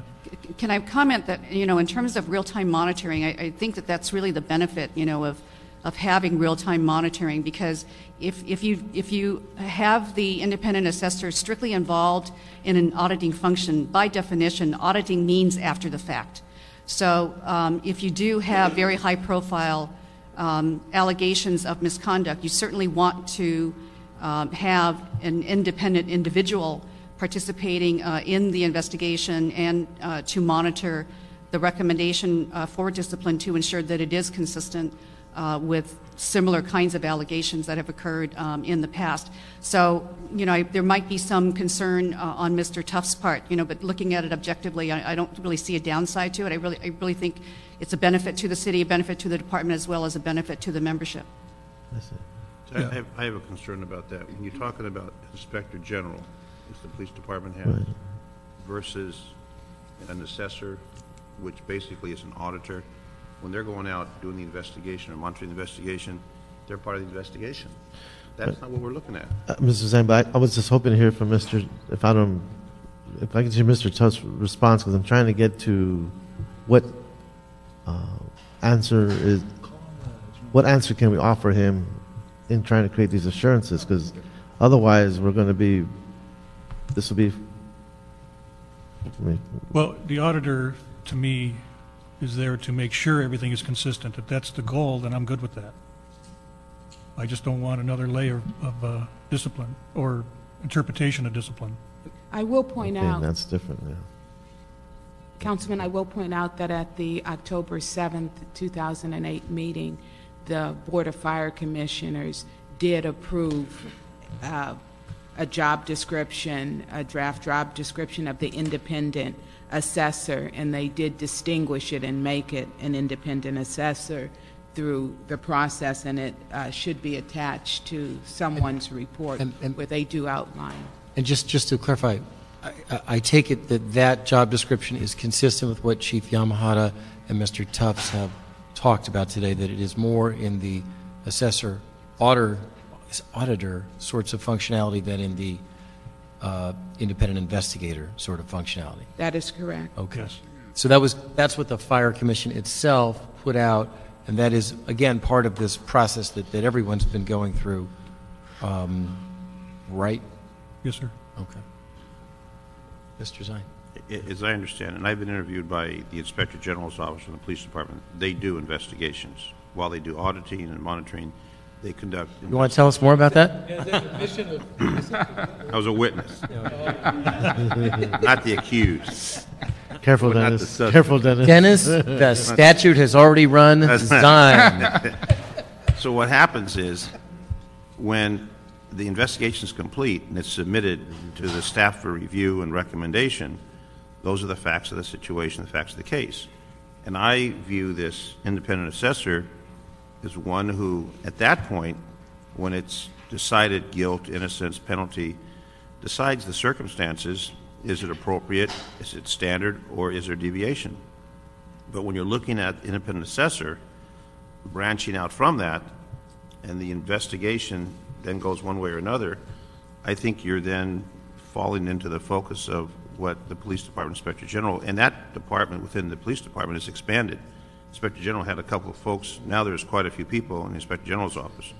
It's expanded to investigation. So when you're looking at a standard of conduct and a standard of discipline to make sure it's fair and safe for everyone and complies with the rules. Mr. What I didn't understand about your statement is, are you saying that the proposal that's been put forward by the fire stakeholder group, as referenced by Ms. Jackson, are you saying that that is too broad or too narrow? Are you saying, I didn't understand your statement. Are you saying that the proposal that they have put forward has too many powers for the independent assessor, or too few? Well, I don't. What are you saying? I just want to know what your. I think it needs to be very narrow in what their responsibilities are. So you're okay. So you're on the standpoint of it. You're advocating for it to be narrow. That's what I believe that the independent assessor's responsibility is. Not broad, but narrow. I don't know if that's what the finding is. I think that's consistent with the proposal that Chief Yamahata and Mr. Tufts and Ms. Jackson have referenced, right?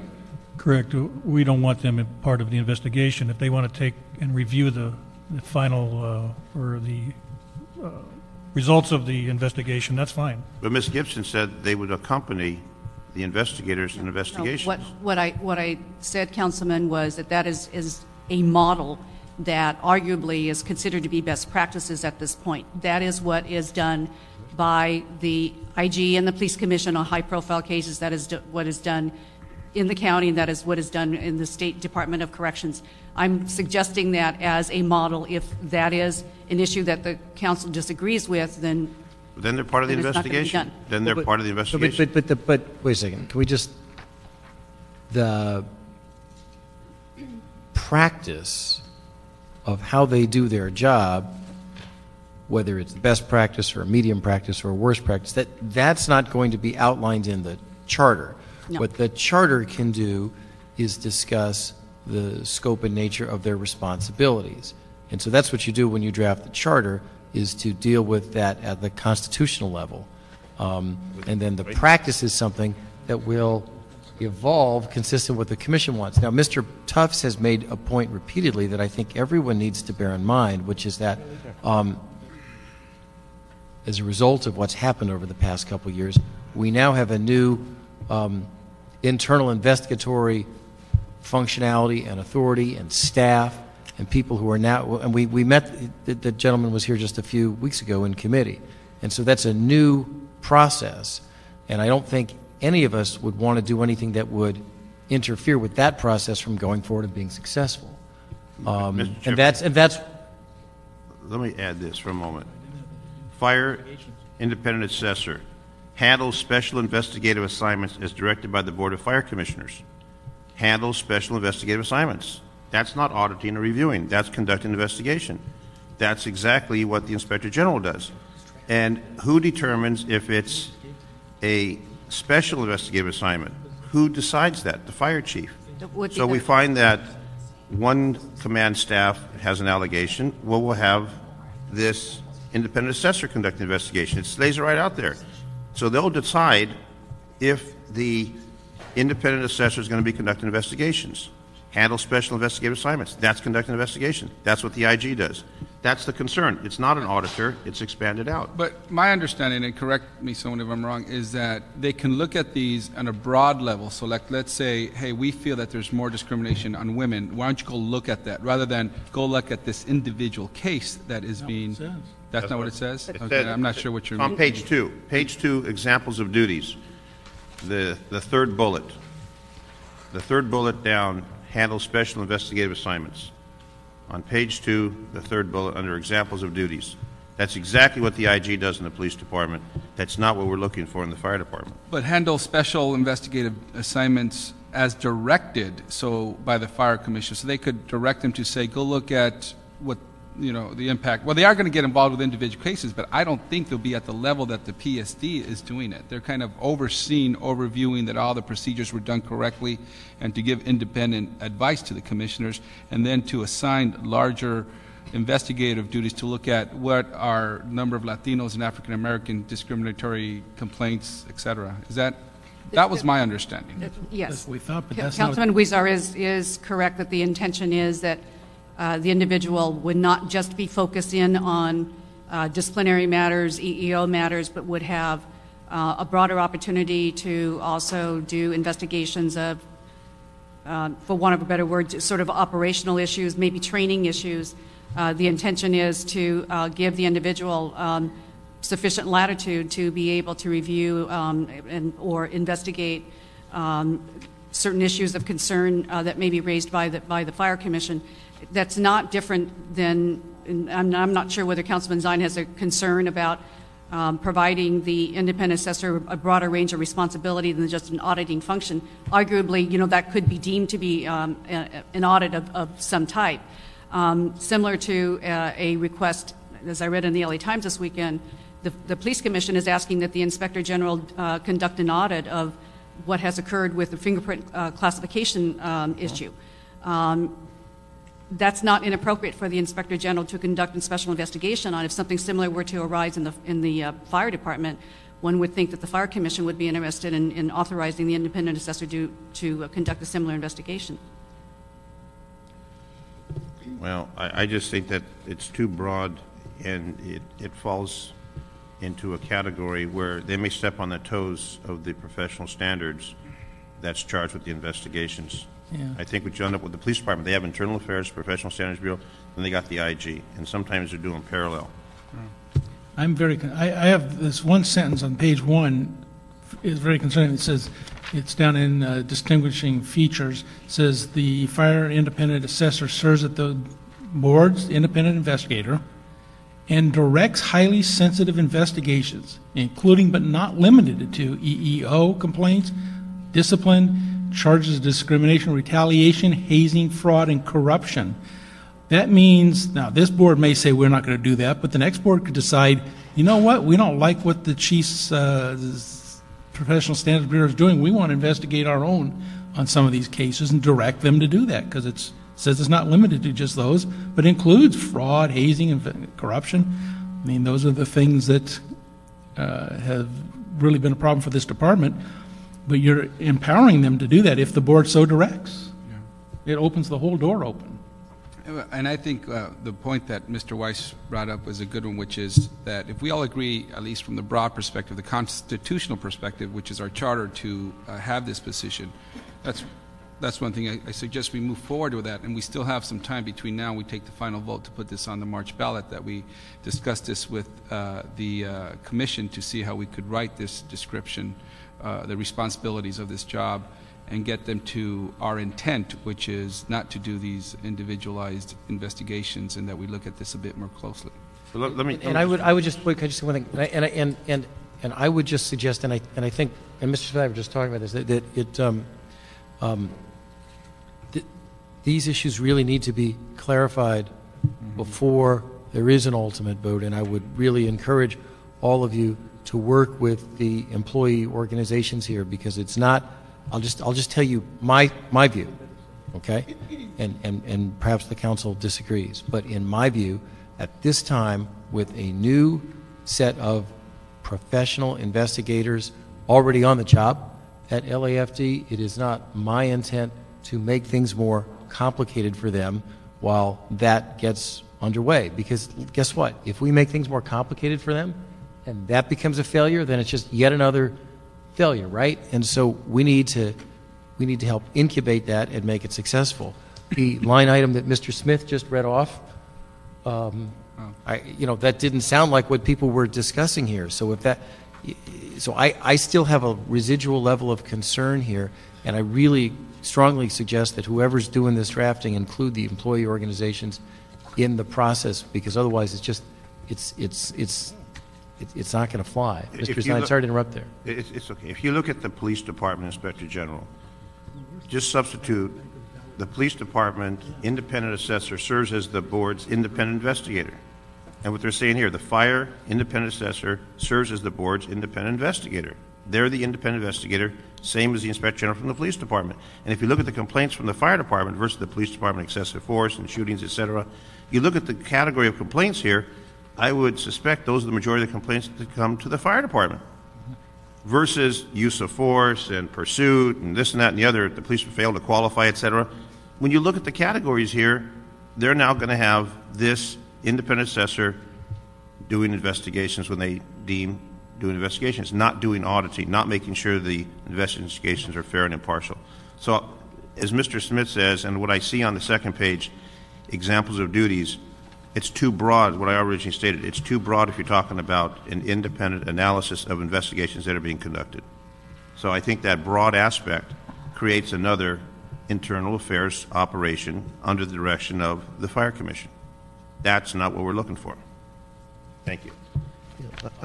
I just have one question that's rather subjective, but in the past few years we've had several lawsuits. We have change in chiefs. Past 10 years, a lot of this has been occurring to the fire department. As chief and as representative of the union, do you see any, for lack of a better word, cultural shift within the body of the fire department because of these impacts and what we've been through? Or is there any kind of movement in terms of creating a healthier environment dealing with the fire department personnel? I mean, it's a subjective question, I know, but I just want to get your gut feelings on that. Well, I have an answer for that. In the last 2 years, there's been a big difference, and it's not so much the members doing anything different. If you look at all the lawsuits, the big payouts, it wasn't what the person did, it's how they were treated after. So we had incomplete investigations. We had, I hate to say it, but the last fire chief wanted to make a point that, I was make an example of the member. And that's, the juries don't want to see that anymore. The juries want to see everybody treated the same. The juries want to see people treated fairly. They don't want examples. And some of these cases, what the member who got accused of doing something had to go through, that's what the jury's seeing. And I got to give the department credit. They've been working hard to change that.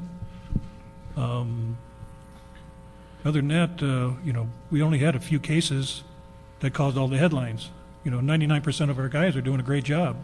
A couple of them just went over the line, and that was it.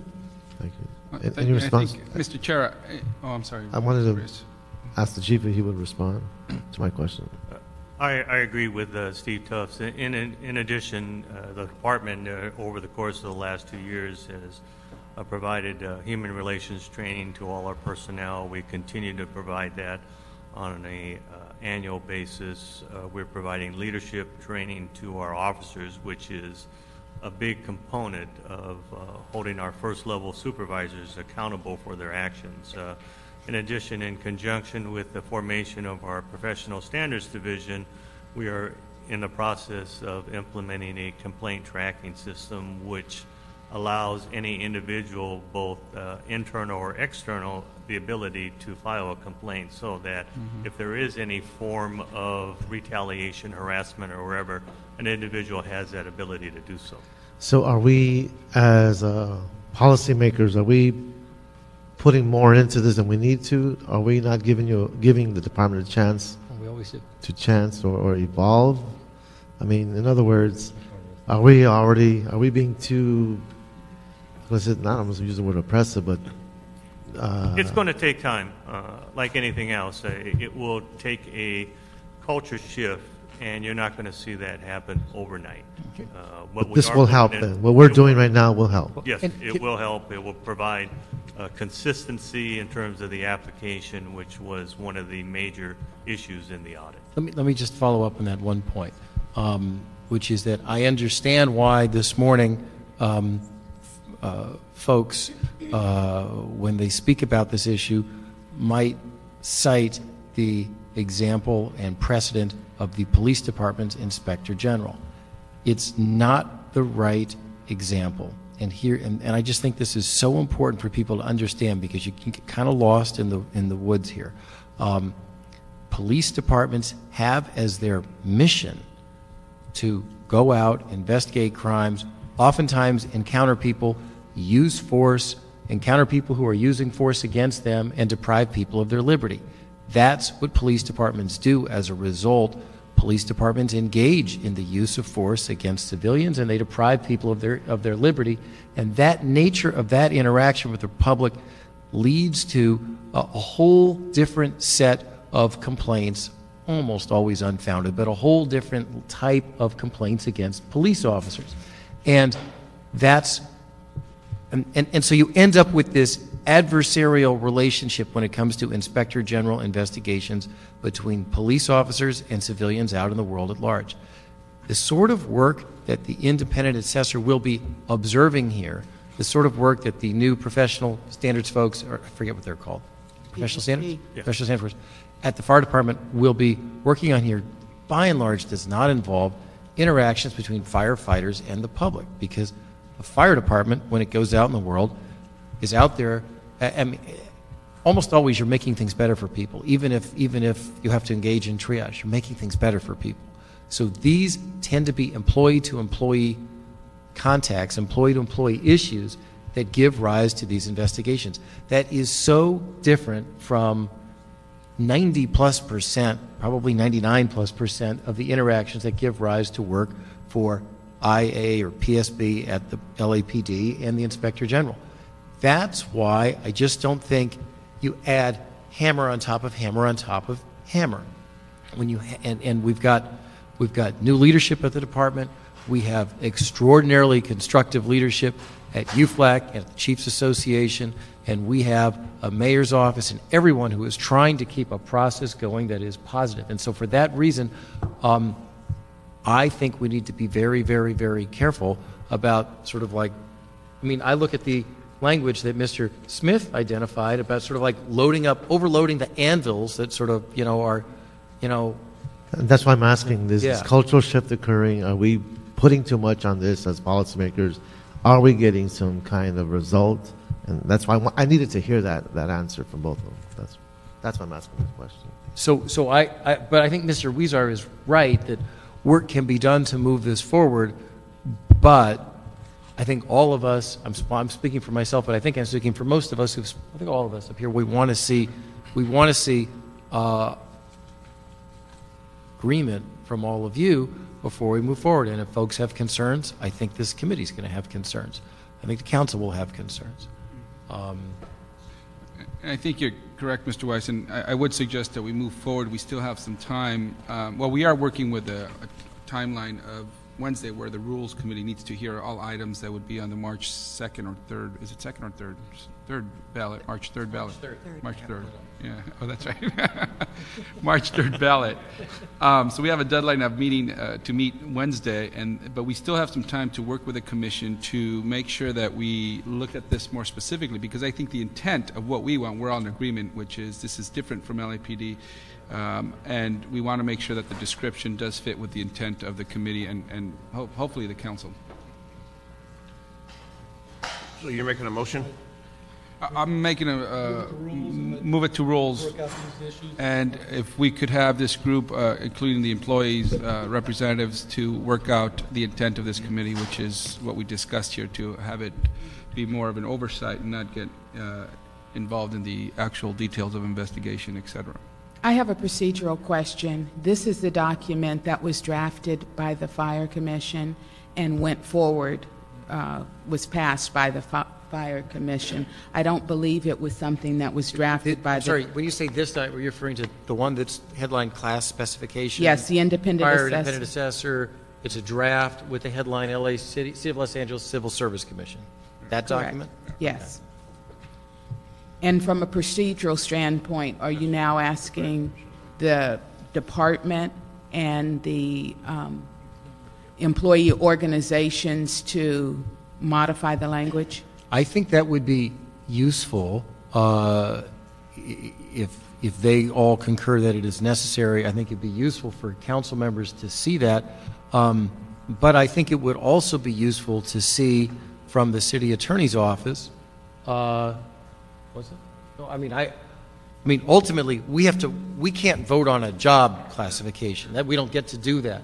And job classifications can come and go, and they can change, and they're not written in stone. Charter's supposed to be written in stone, so I think we want to see something in the charter ultimately that expresses what we're talking about, because ultimately that's the only thing that really matters that we're doing here. Mr. Chair, but I think in terms of the question, if we move forward, it doesn't go back to commission.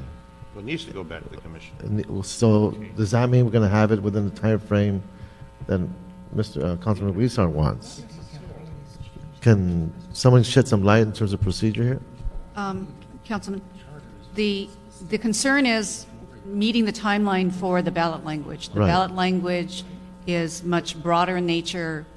We included, attached to the report to Rules Committee, a copy of the current charter language for the Police Commission and the IG, and I think that gives you a sense as to sort of the broad framework that would be included as part of the ballot language. And that ballot language obviously is going to come directly to council for its consideration. In the meantime, we can continue to work with the labor organizations, with the department, as well as commission staff and the personnel department and the mayor's office to modify and refine the class specification, because this does not need to be finalized as a condition of placing the ballot language. But I just want to be very clear. I don't want to vote for general charter language along the lines of that in Section 571 for a position when, even if I vote for it, and even if we all agree here in committee on methodology A, when anyone who issues a job specification future can change it to be methodology B. That's not my intent here. So there needs to be, so that's why, again, I understand, because I think I know a decent amount about how the police department process works. I understand why one would point to that analogy. That's not the right analogy. This is the fire department. It's different. So if you just send me, if you just scratch out the word police and you write in fire, I don't think that we're going to support that. I don't think I'm going to support that. So the only message I was You're right. Well, the message I was trying to convey is if you look at the language for the Inspector General and then you look at the class spec, obviously the class spec is in much greater detail. That's all I'm indicating is that the language on the ballot is going to be much more general than what it's going to be contained in the class spec. And the class specifications approved finally by the Personnel Commission then? Yes, it's the responsibility of the Civil Service Commission to adopt it. Yes. So that's where the issue has to come for Steve and his organization if they object to that language. Right, but in the meantime, we will work with Steve and the... So the path is clear. We just draft the appropriate language, send it to rules, and come back with that. And those issues of this language that we are all concerned about needs to be taken up in a different forum. Yes. Okay. And the fire commission. We'll see what other people do with this. The fire commission may agree or disagree. If they disagree, then there's going to be a problem. Yes. Okay. All right. Well, so consistent with I think for now we understand that the process is going to continue, but I hope folks understand the concerns that were mentioned here. And we still have the right to 245 of the Civil Service Commission if we don't like the language. So you need to figure it out. You know what I mean? But that's you need to figure it out. Yeah, but that think about that. So the action today on this is there's a motion before you and the verbal reports from CLA, which move it along with caution and concern. approve the motion recommendations. Well, I don't know if we approve the recommendations. The motion would be we approve the recommendations, but we ask that we direct the CLA CAO to work with the departments and the Fire Commission to come up with language that would be suitable to this committee's intent as to what the position should be. And the stakeholders. To clarify it. And to the clarify it. Work out the details. And also the charter amendment process, too. The city attorney moving forward, those Yeah, moving documents forward allow with for this. scheduling on time to meet the deadline. Yes. Okay, thank you. All right. Thank you. That concludes this 5-minute discussion. Yeah. Contestor issue, I don't see any other cards, no more hands, no more reason to be here. We're done. It's a pretty good meeting.